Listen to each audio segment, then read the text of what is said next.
You're listening to the Black Eagles podcast.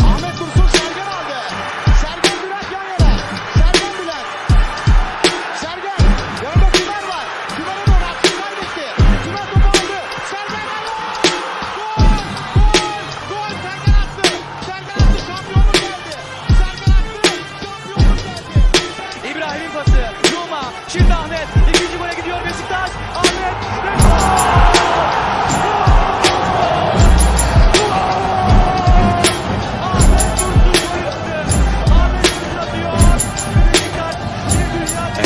Welcome back, everybody. That's right. Episode 220. Black Eagles Podcast. I'm your host, Sinan Sporting. Live from New York City. The weather is sort of up and down. But it's settling, it seems, finally.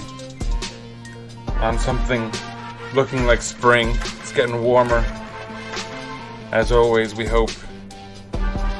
With the weather turning, so do our fortunes on the pitch.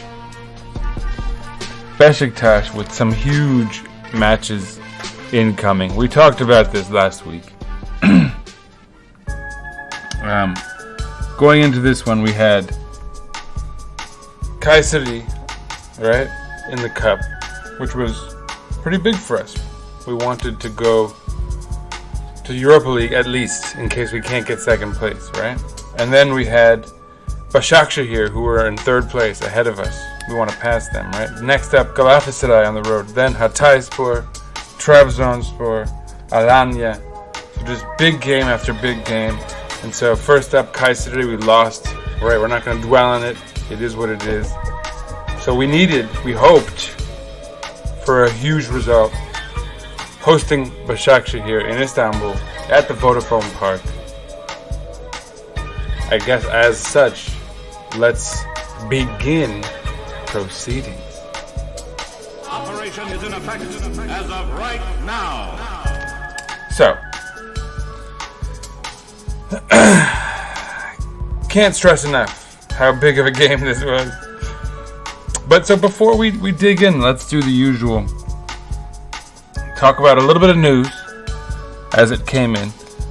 As for players, right, there's talk of Edgar Ie, central defender, which is a serious void we need to fill with Beşiktaş, no doubt.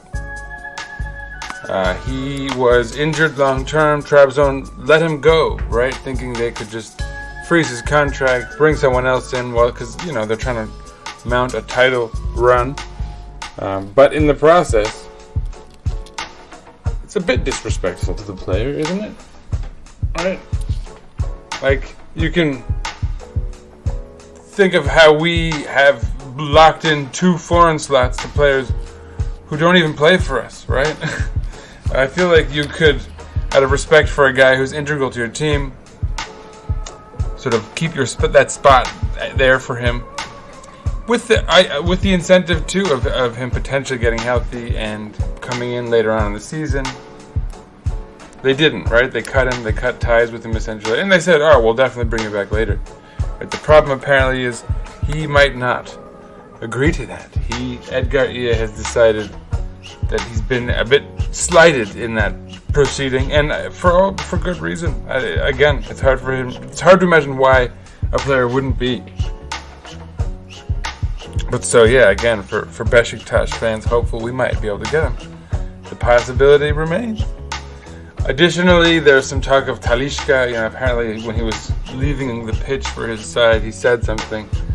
I don't know if there's any veracity to it. I don't really want to dig into that. Whether or not we need Talisca is even a debate, given his role with the club previously, and whether or not he, if we think that he could be the guy we need at this point. Do we really need a number 10 who sort of gets hot or cold, and can go on amazing runs, no doubt, but becomes sort of pivotal and controls the offense in a way, right? Like when we're playing at our best, we're distributing the ball and playing wide. Would he function within that? That's a whole conversation that would be worth having. And I think one could probably easily make the argument that he would be good in that system. And that just having a guy of like Gazal's caliber, for example, would force someone like Talisca, right, to sort of respect that and play more sort of willingly, like distributing the ball out wide occasionally, or whatever it is. We could have that conversation if it was ever actually worth having. I'm personally not sold on Talisca to Beşiktaş. It's been sort of years of hope dashed for no good reason. The other good rumor, I guess, perhaps, for anyone who's interested in Beşiktaş getting a new coach, Daniel Farke has left his post in Russia, perhaps in response to the war, to that whole situation over there. I'm not exactly sure. He was allowed to leave, though, is how it was reported. Again, he had been snapped up by Krasnodar. And I don't think he'd managed nearly enough games for them to fire him for his performance by any stretch. It's worth noting he did quite well with a sort of cash-strapped Norwich City previously. He'd coached in Dortmund, sort of like, their second team. But, so within their ranks, I think developing their style of coaching and sort of systemic approach to football, you hope. Because, of course, Dortmund is a renowned program in that sense. So, anyway, Daniel Farke, apparently there's some real stuff, right? I think it's Firat Günayer, perhaps, or, one of the more legitimate. I don't think it's Serjan Dikme, right? That would be ideal. Anyway, if you want Farke to be the next coach, that would be ideal. Because he's the most legit journalist. But nonetheless, I think there's some legitimate talk over there. At least that's how it's being reported. We shall see. No rush, I suppose, right? This season is, only 10 matches left now. At this point, we can start thinking of it as a season that's rounding up, for better or worse. And of course, we'll talk about that, especially when we get into the standings at the end of this. But so yeah, that's it really for the transfer talk and the rumors and the news. As far as I'm aware, anyhow. Let's talk about Başakşehir. Now, first of all, we got to look at our results against them. Already this season, they had beaten us, right?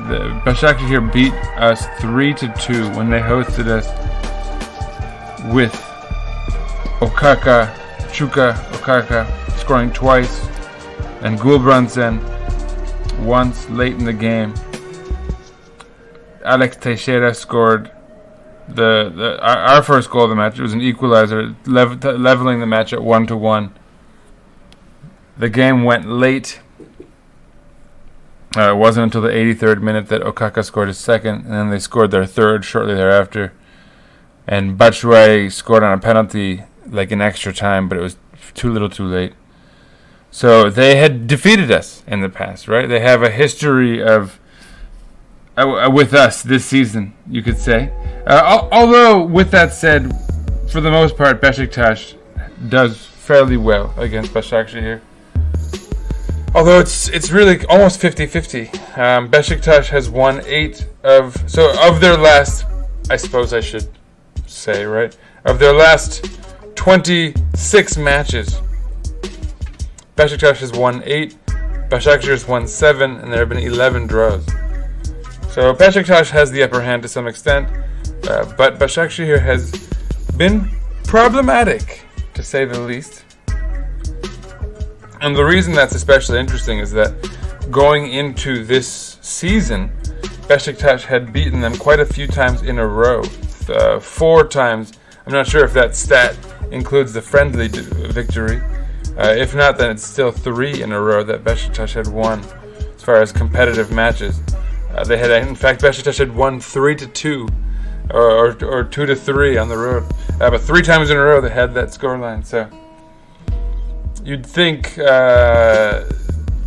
Beşiktaş would have the upper hand when it comes to the overall stats. In fact, we've caught up and just surpassed them. they had the upper hand with us for a while. So perhaps there's something of a boogeyman team for us. Certainly them beating us in the first half of the season would lend itself to that. But yeah, let's talk a little bit about this match now. And first of all, as far as injuries, suspensions for Beşiktaş, Georges Kevin Nkudu still out, although near return. Joseph, short-term injury, he's out. Mert Grunak, of course, done for the season. Pjanic, still injured, supposedly. He's got a back injury. Excuse me. He should be back soon, very soon.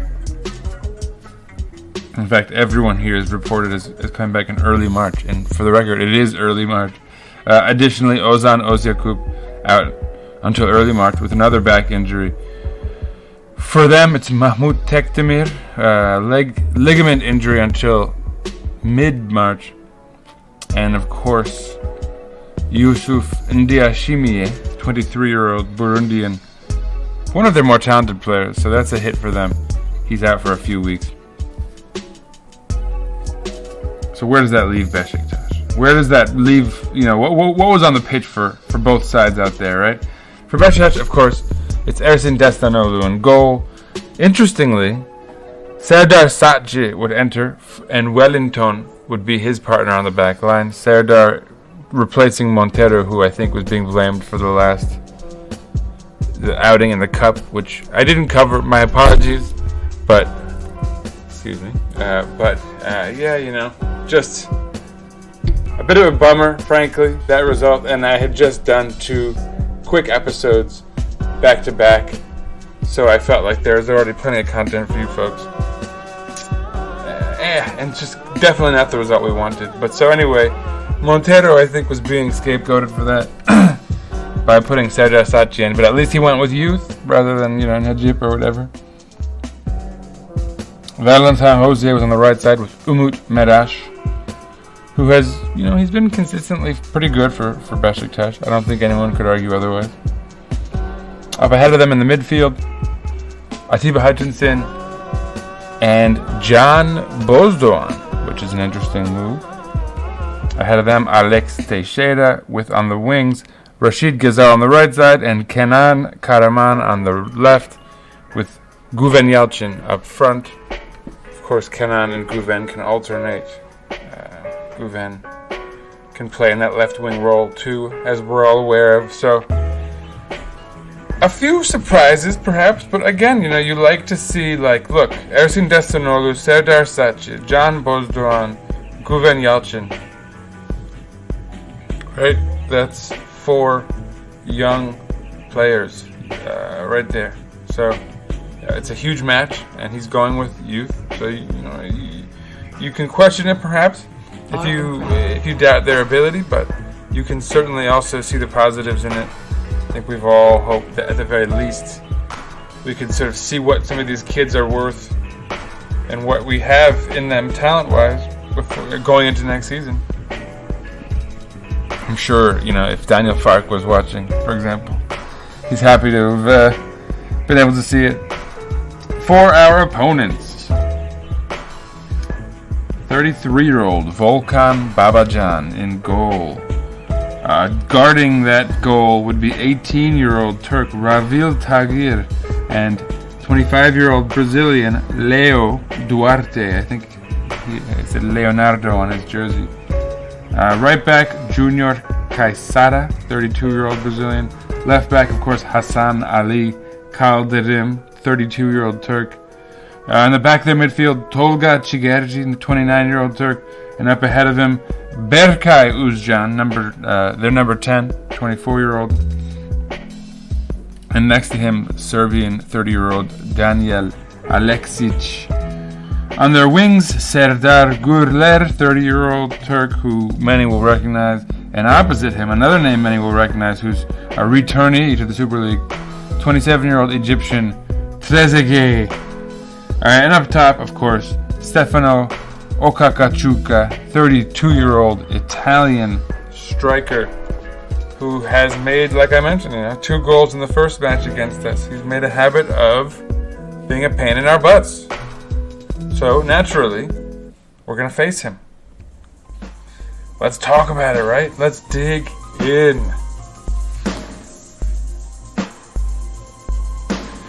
So the first action of this match, really, so this was of course the match day 28 finale for the Super League. Last match day of the season, so we can tell you the standings for everyone going into this upcoming stretch, into our derby against Galatasaray. But so, Beşiktaş really controlled the beginnings of this match, like, significantly. Rashid Ghazal, some really nice action, fantastic pass into the path of Guven Yalçın, and again in the 16th minute, Guven Yalçın with a cross, which Atiba would bring down and sort of pass in one sort of slick move into the direction of Alex Teixeira. Alex Teixeira's shot is either saved or blocked, I'm not entirely sure, but it falls into the path of Kenan. I think it was blocked by a defender because the keeper went to dive. He was down on the ground. Kenan had an open net, open goal, completely at his mercy. And he sort of stumbles a little bit, sends it wide. And, just a bad sign for sure. For anyone who's been critical of Kenan Karaman's season, this would be plenty to be upset about, right? And just a minute later, Rashid Ghazal with perhaps an even nicer setup, sort of behind him, like kung fu, kicked the ball into the path of who else, right? But Kenan Karaman. Kenan Karaman would do well at first, using his chest to bring it into the direction that he was moving in well, getting it onto his foot, and screwing it up again. Terrible shot, this time sending it wide left across the goal mouth. One of those just absolutely pathetic, like, tricklers, A minute later, again, this time it's Guven Yalçın who finds, Can Bozdoğan, puts it perfectly into his path. Can Bozdoğan has a pretty good look, it looks like, and he sends it just wide left, right behind the post, sort of with a little curve on it. So 3 huge chances wasted, with finishing just off. And of course, 34th minute, first chance of the game for our opposition, for Başakşehir. And it's a long ball from back in the midfield, dropping into the path of Okaka. He doesn't get onto it, but he shields off the defender, so it drops into the path of Berkay Özcan, whose shot is defended well, and Serdar gets to it to clear it, but he does a really bad job of it, sending it directly into the path of Trezeguet, the Egyptian midfielder, being gifted a goal. He tucks it in comfortably, and they have the lead. So Beşiktaş, again, has completely dominated and wasted chance after chance. And Başakşehir are winning 0-1 in Vodafone Park. Totally undeserved. But such is life, right? Next real action, however, would be in the 40th minute. Can Bozdoğan with some real fancy footwork to keep the ball under intense pressure, and then delivering it very nicely low on the ground into the path of Guven Yalçın, who also does quite well to get to it between 2 defenders and kind of very quickly latch onto it, sending it low into the back of the net. And it's 1-1. Beşiktaş doing quite well to get right back into the match. The kids showing everything they've got. And we're all probably pretty happy at this point, feeling like, we deserve to be in this match. being down scares you, right? Like, can the team really score, even on a good day, right? And so going down a goal means we're in trouble, and sure enough, we deliver. 46th minute, Gazal gets brought down on the top of the box. Is that a penalty? We don't really get a look at it at all because the ball sort of goes into the path of Alex. He gets a shot on target. It's saved.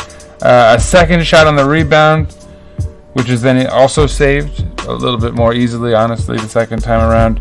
But so in the process, I don't really think they took a look at the initial foul that was on Rachid Gazal, which I think, had it been called, would have been a penalty. So I don't know if you blame the ref for that. If it was a penalty, we'll probably get plenty of looks on it on Twitter, on the internet. We'll get highlights, I'm sure. So for anyone looking, it's in the 46th minute. But so yeah, a penalty shot perhaps. What does end up happening not much later is Wellington goes down with an injury. We're getting 2 minutes of extra time here. It's in the 47th minute. So Under Carvelle decides just to let it go, let them blow the whistle to go to halftime. Instead, they blow the whistle to start up. Başakşehir takes advantage of the situation, sends the ball long into the path of Serdar Gürler, who has like a loopy cross into the path of Okaka, who heads it down into the goal. Rosier sort of tries to defend it, instead kind of actually deflects it in a way that Ersin can't make the save. He probably would have made the save otherwise, because it wasn't like a particularly powerful shot or anything. Again, just takes a weird deflection down into the goal.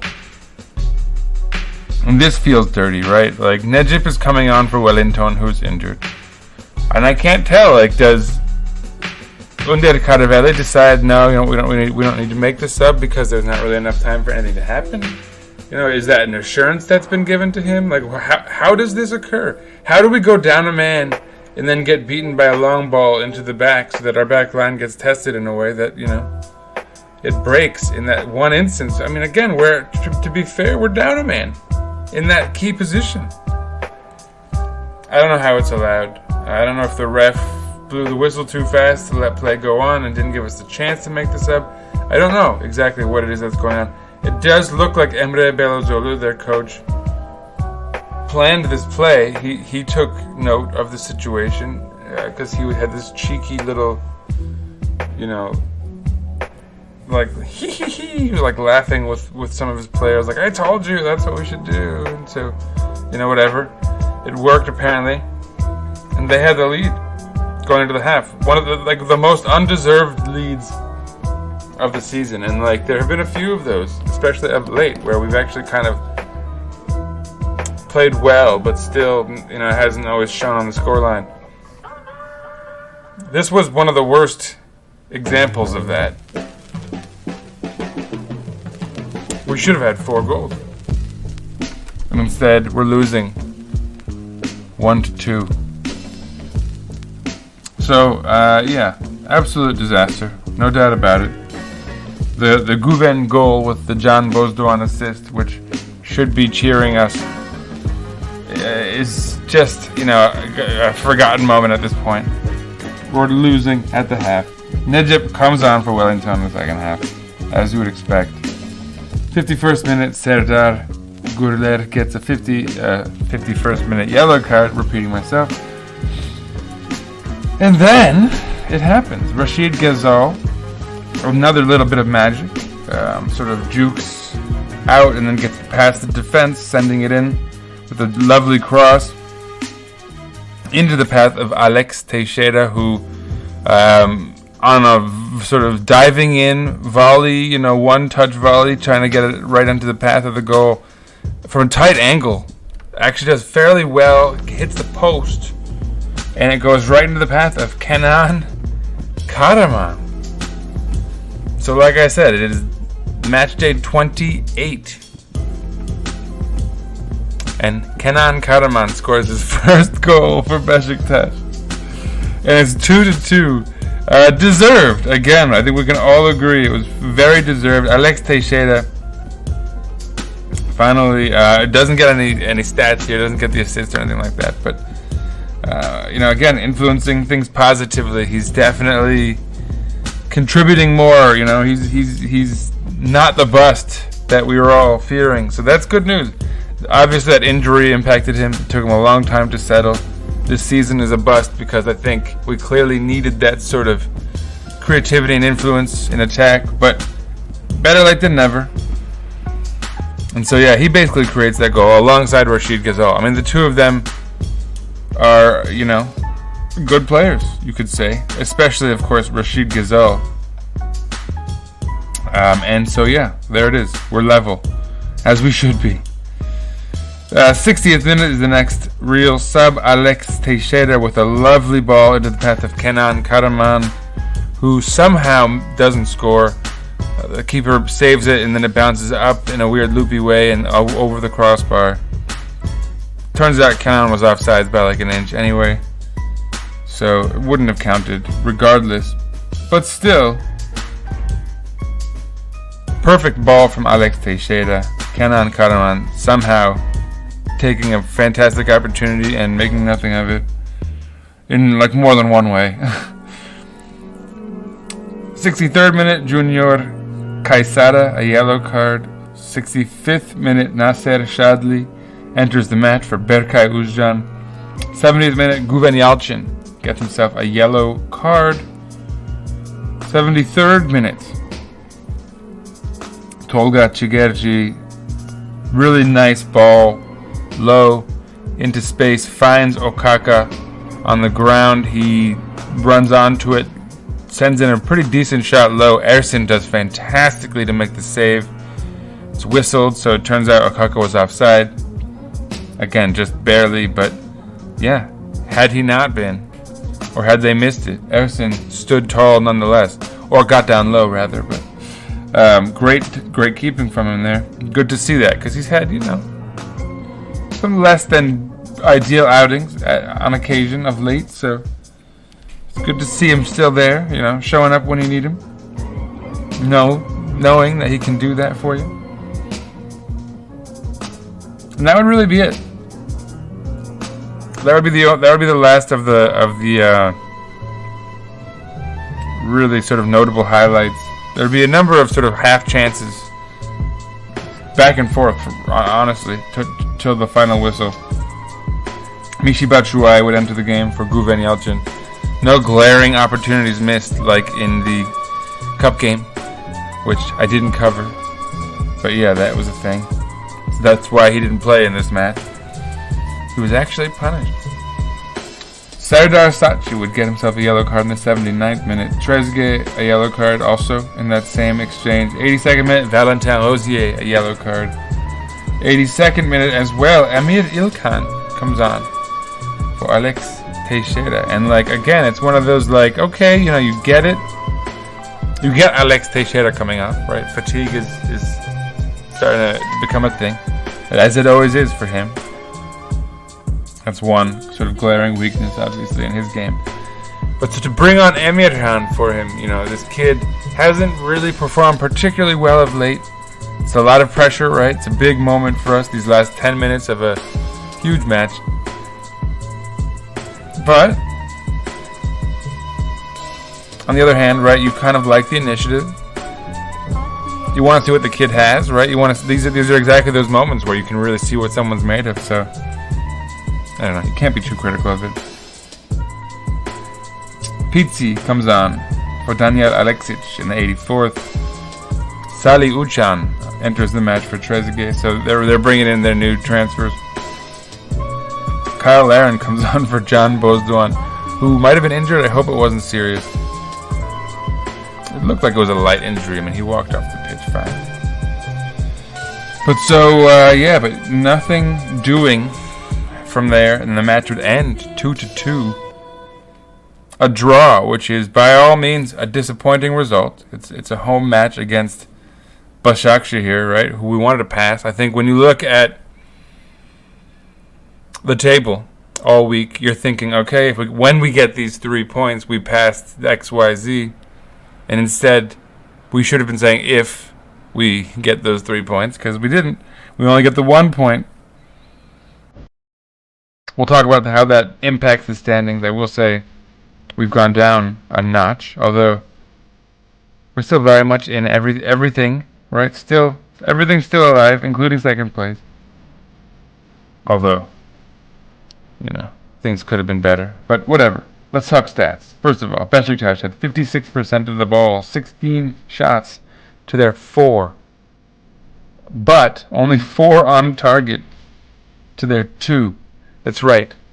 They had 2 shots on target. For anyone who's forgotten, they also had 2 goals. So 2 for 2. Not great.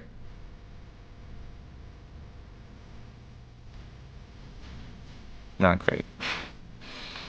They had 3 big... We had 3 big chances. They only had 2. We missed 2 big chances. They did not miss any.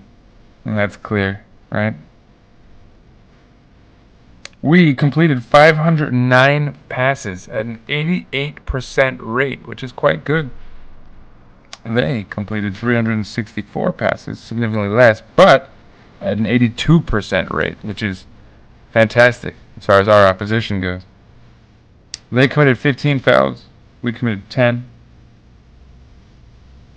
We were each offsides twice. We each had 3 corners. So very back and forth in that sense. We hit the woodwork once. They did not hit it at all. They had 1 shot blocked by a defender. We had 4. We had 13 shots inside the box. And still only 4 on target. So that's the handiwork of Kenan Karaman, right? I mentioned at least 3 highlights of his where he shanked the ball wide. Let's talk about individuals. The highest rated player down to, 7, only players 7 and above. The good players in this match. Serdar Gürler is the leader. Just 1 assist, but he must have done a lot else well. Next up, Rashid Ghezal. Very highly rated. Probably a man of the match candidate. Hard to say otherwise. Then Trezeguet. Then Kenan Karaman, goal scorer. Although they don't rate how he shanked some very good opportunities, perhaps. Then Atiba Hutchinson, and I think we could all agree that he had a really great outing. Then, of course, Alex Teixeira, also a good outing. Then John Bozdoğan, who I think also could be a man of the match candidate. Certainly a fantastic assist. Then Valentin Lozier, Stefano Okakachuka, goal scorer. Junior Caesada is the final player. Umut Meraş, 6.92, just under the 7 rating. He could be rounded up into the group. But so it's a relatively small group. Everyone is sort of rated kind of mediocre around the 6s, except for that bunch. Now I think you could make an argument for Rashid Ghezal as man of the match. No key stats, right? No goals or assists, but 2 shots, 32 of 40 with his passes at an 80% rate. 4 key passes. He created a big chance, which was flubbed. He had 61 touches, 1 of 2 on his dribbles, 3 of 7 on his crosses. So pretty much all of his passes that were inaccurate were the crosses that he missed for them. I mean, mostly those were them. He was 2 for 2 with his long balls. He took 3 corners. I mean, yeah, he had a fantastic outing. Can't really argue with that. Additionally, there's Atiba Hutchinson. 90 of 96 with his passing. 94% rate. 2 key passes. 109 touches. 3 for 3 with his long balls. I mean, you can't really say enough about his stats, honestly. His stats in this match are fantastic. 11 recoveries. 3 interceptions. But again, 109 touches, omnipresent.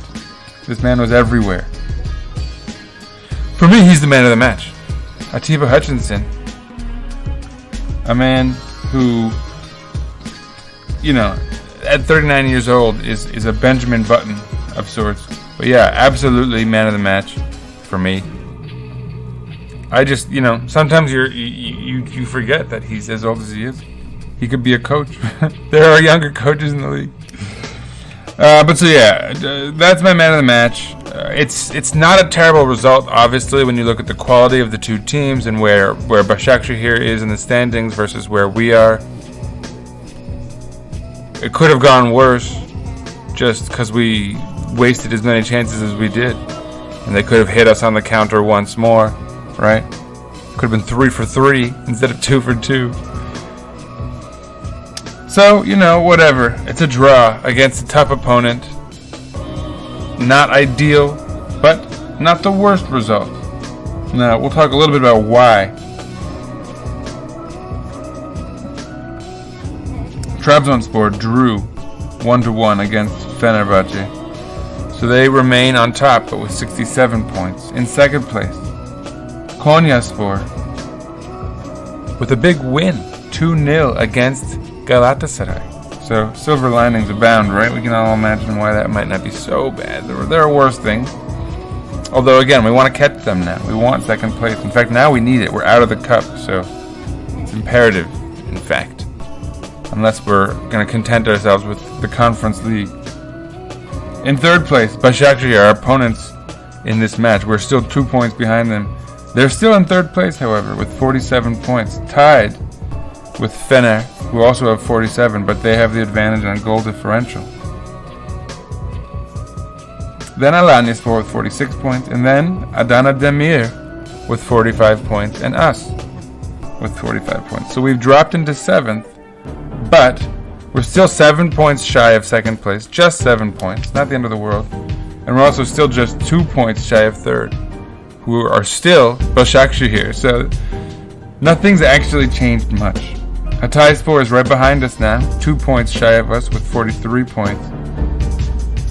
And then Fatih Karagümrük is next with 40 points, 5 points behind us. So we're fairly safely where we are for the most part. Of course, next up is Galatasaray. And so they're losing to Konya. Just puts all the more pressure on them to get a result against us. Although on the other hand, they don't have a ton to play for. They're 8 points clear of the relegation zone. Right? They're sitting in 12th place right now. So, I mean, it's not like a loss to us would destroy them, I don't think. Their leading goal scorer is Kerem Aktürkoğlu with 6 goals. He's also got 3 assists. Gomi has already racked up 3 goals since he arrived. Çikaldao also has 4 goals, 2 assists. But so certainly Kerem Aktürkoğlu is the man to be looking out for. They also have Barcelona on Thursday in the build-up to our match, and then they're going to play them again shortly after our match. So basically their schedule is Thursday, March 10th. They're going to Spain to play against Barcelona.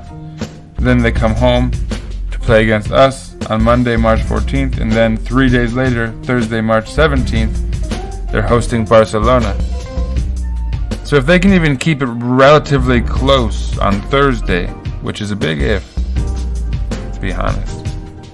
But if they can, they might not really want to field all of their best players against us. They might have more to play for hosting Barcelona in 2 or 3 days after they play us. So that could be to our benefit. We shall see. That match is on, and this is actually important, it's on Monday, March 14th at 1 p.m. for those of you who are here in New York City or on the eastern coast of the United States, or in my time zone generally. Obviously, check your local listings. And what's significant here is that we were scheduled for Sunday. It got bumped to Monday to accommodate them, in their sort of Europa League campaign. Really sucks for me. I had a whole thing scheduled. Arsenal are playing Leicester on that same Sunday, so I had Arsenal friend coming over to watch that match, and then we were going to also watch. It was my chance to sort of do some Super League promo. I've gotten one of those friends a Beşiktaş kit. I was gonna have him come over and wear it. Now the plan's been ruined. So thanks, Galatasaray, with your faux European, whatever this campaign is. We only are gonna lose, and so I get inconvenience for nothing. I'm just kidding. It is what it is. It's fine.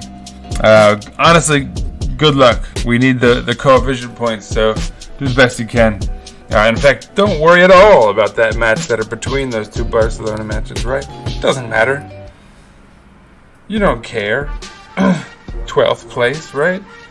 What's 13th place? 14th, right? No biggie. But anyway, obviously, so for Beşiktaş, with 3 points, they would have 48 points and theoretically be able to pass Fener, Başakşehir, Alanya, Adana Demir. I guess quickly, let's go through the other folks' matches upcoming. Konya will be on the road, though in Kayseri, so not exactly tough opposition. Kayseri on 10th place. Başakşehir's next match is going to be hosting Antalyaspor. Antalya also can be tough, although in 13th place, not exactly. I'm sure Başakşehir are favorites, right? Next up for Fenerbahce will be Alanyaspor, and they're on the road.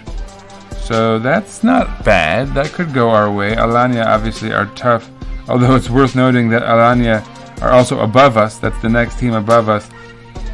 So, it's one of those things where, like, a draw could theoretically be ideal, because then we'd be level with Fener and we could pass Alanya.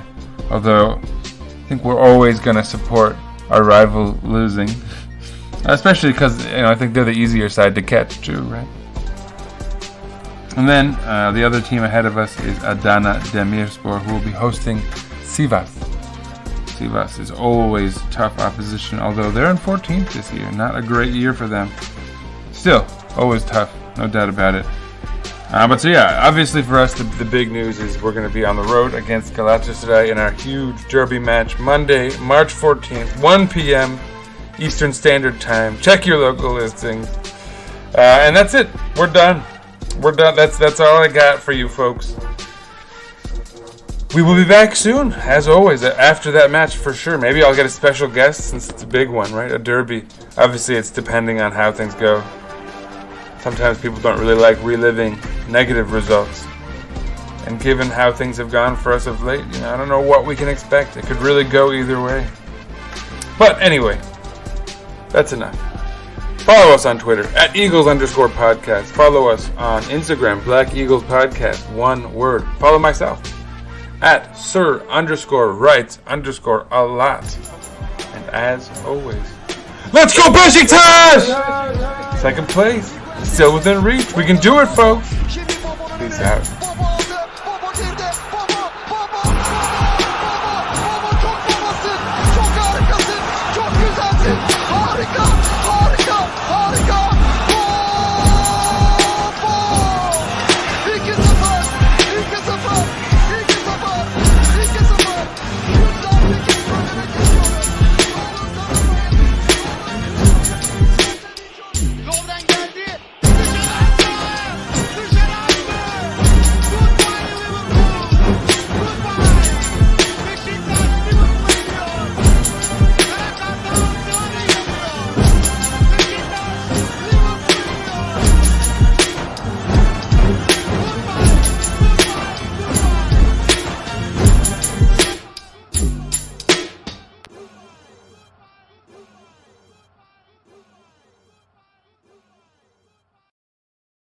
Beşiktaş International hopes you enjoyed this program.